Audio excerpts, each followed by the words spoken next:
Let's talk about Red Bull. It's kind of weird when you think about it, right? On one hand, you've got this sugary energy drink in a slim can. But on the other, you have this massive global empire of extreme sports, media, and culture. So how on earth does a simple can of liquid fuel a multi-billion-dollar machine? Well, that's exactly what we're going to break down. Okay, to really get your head around the scale we're talking about, just look at this number. 7.5 billion. That's how many cans they sold in 2019 alone. I mean, that's nearly one can for every single person on the entire planet. And believe me, the can itself, that's just where the story begins. Right, because all that cash from all those cans, it has to go somewhere. And boy, does it. It funds all of this. We're talking not one, but two Formula One teams, 5 professional football clubs all over the world, an ice hockey team, a full-blown global media production house, and literally thousands of sponsored athletes. So yeah, it's pretty clear this is not just a drinks company. So that brings us to the big question, right? The whole point of this explainer is all of this stuff, the race cars, the soccer teams, the crazy events, is it all just a really, really expensive marketing stunt for a sugary drink? Or is there something bigger, something smarter going on here? To figure that out, we've got to go back, way back to the beginning. And this is where we find their first and maybe their boldest secret of all. See, Red Bull didn't just enter a market, they literally invented one out of thin air. So here's how it went down. The year is 1982. An Austrian guy, Dietrich Mateschitz, is in Thailand. He's got some serious jet lag, tries this local drink called Kraton Ding, and boom, it works. He's so blown away he thinks, I have to bring this to the West.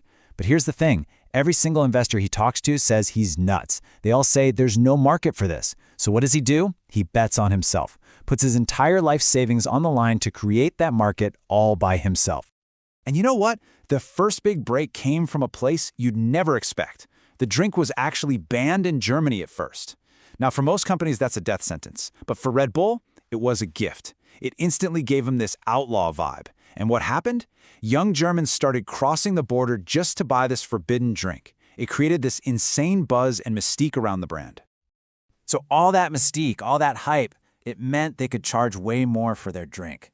And that leads us right into secret number 2.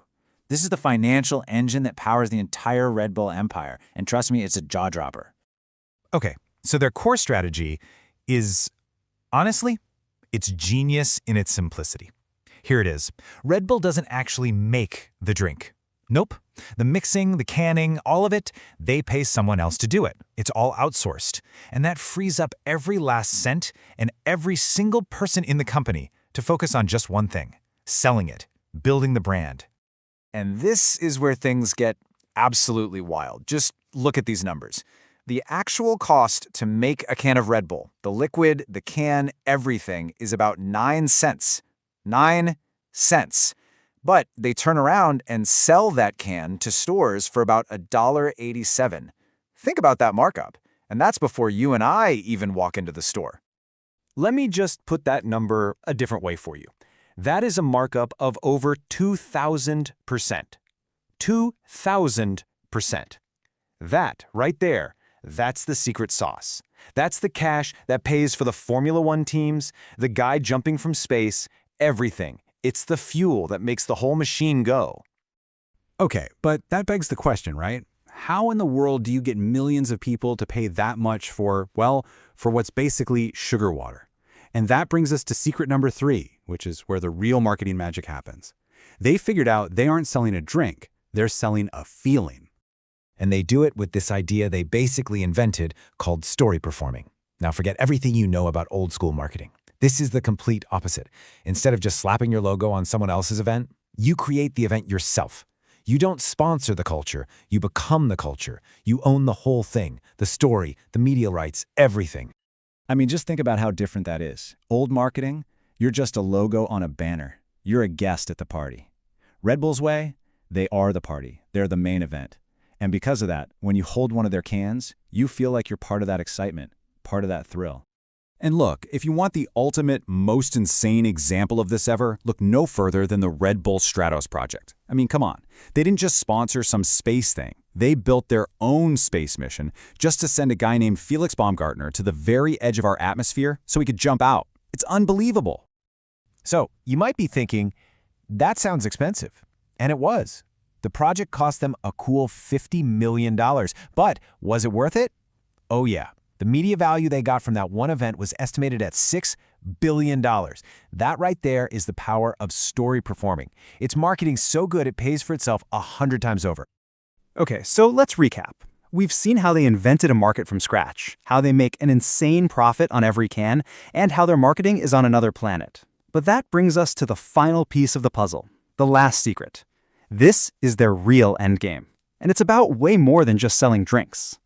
See this right here? This is Red Bull's biggest weakness. Even today, a whopping 97% of all their money comes from selling cans. That's it.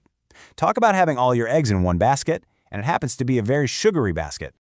So you have to ask yourself, what happens when the world keeps getting more and more health conscious? Tying your entire company to a sugary drink is a massive risk. And that is why all those sports teams and that media company are so critical. They're not just marketing anymore. They are the company's long-term survival strategy. Just look at their global football empire. It's the perfect example. It's not just 5 random teams they bought for fun. It's a system, a value chain. They can find a young superstar in Brazil, bring him up through their team in Austria, then let him compete at the highest level with their team in Germany, and then maybe finish his career creating a fan base with their team in the US. It's a brilliant, self-sustaining business all on its own. And these things are making money, big money. For instance, they bought the New York Red Bull soccer team back in 2006 for about $25 million. Today, that same team is worth around $290 million. That's more than a 10x return on their investment, and it has absolutely nothing to do with how many cans they sell. So, when you put it all together, you get the Red Bull playbook. It's pretty straightforward. 1. If the market you want doesn't exist, create it yourself. 2.